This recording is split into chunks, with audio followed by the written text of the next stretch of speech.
shut up.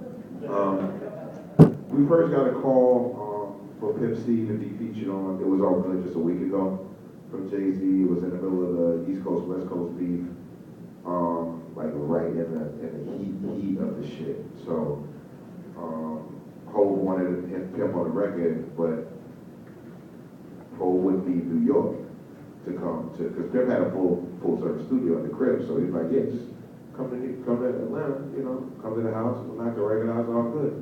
And Hov like, no, I'm not leaving New York right now, you know.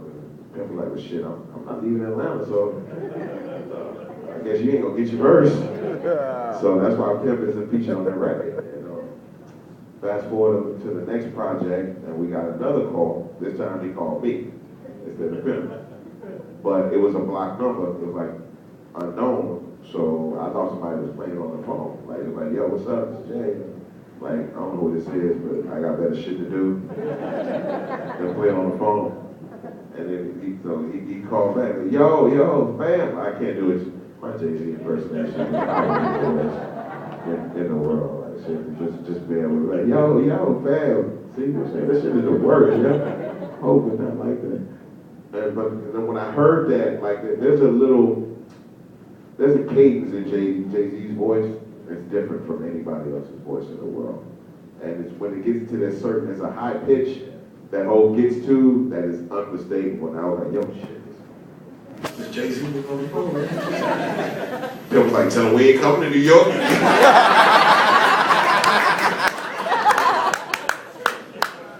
Well, we went back and forth on the phone.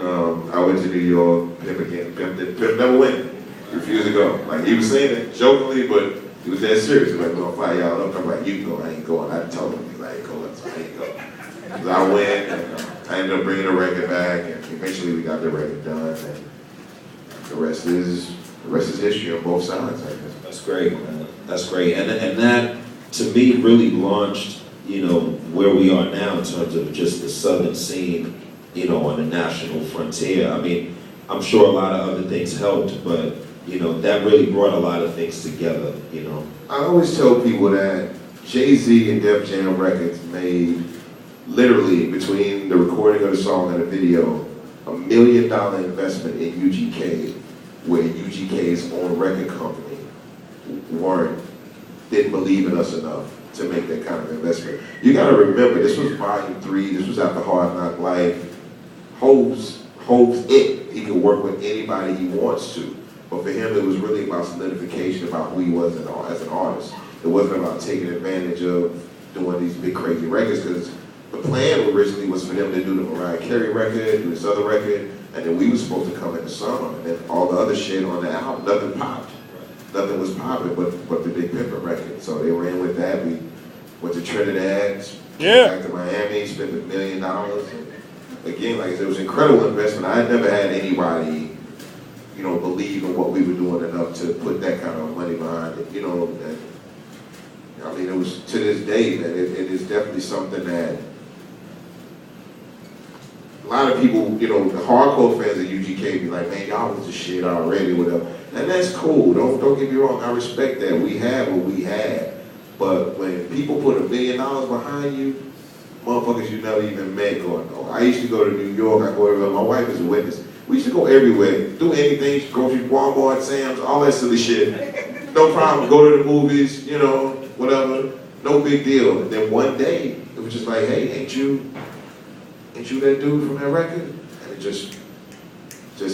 it never came back. Never came back. Now it's like, which is a blessing. Don't get me wrong. I know it sounds crazy. It was like, nowadays, I almost can't go anywhere without being recognized. Now, I'm not a sneaky motherfucker. I'm not off doing no shit I'm not supposed to be doing. I'm not Pee Wee Herman in the movie theater, so if you see me at the movies, feel free to speak. So my hands will be in full view. But you have to really respect what's given to you, you know what I'm saying? Because it's so easy for a gift to become a curse in this world. You know, it'll make your head spin. Very true. So you're a solo artist after, you know, having some time to grow and, you know, things happening with Pimp C and, you know, you're transitioning into a solo artist. How was that and how is it now? I've learned to accept it. Initially, I didn't want to. My whole thing against becoming a solo artist was, one, I didn't feel the need to, because I was in my opinion, the best group in the world. So I had the best partner in the world, we had the best chemistry in the world, so there was no need to break that. And then secondly, with Pimp C being locked up, there was already this preconceived notion that the group was over, because he's in jail, you're here, can't do any more UGK music, so I guess that's it for UGK, as if that man was never coming out of jail again. So the same people that loved us and rode with us for years basically figured that was the end of it. But we had put too much work in, we had struggled too hard, we had come too far, and we meant too much to a lot of people. You always hear the term about people living vicariously through others. UGK has definitely been that for a lot of people. I didn't understand that in the early years. It took me a long time, especially when Pimp got locked up, to really realize how deeply UGK affected people, because people that I'd never met, never seen, people that I would assume knew anything about UGK would come up in a very heartfelt manner. Like, man, I hate your brother's locked up, man. Y'all just want your brother to come home. And it extends to this day with Pimp C having passed away. I don't think there's a day that goes by where people still don't offer their condolences in a very heartfelt way. There are many people who come to my shows and they tell me, like, man, I just wanted to come and tell you, man, that I miss Pimp. You know, so you have to be very careful what you say and what you do, because this music affects people so deeply on such a real level.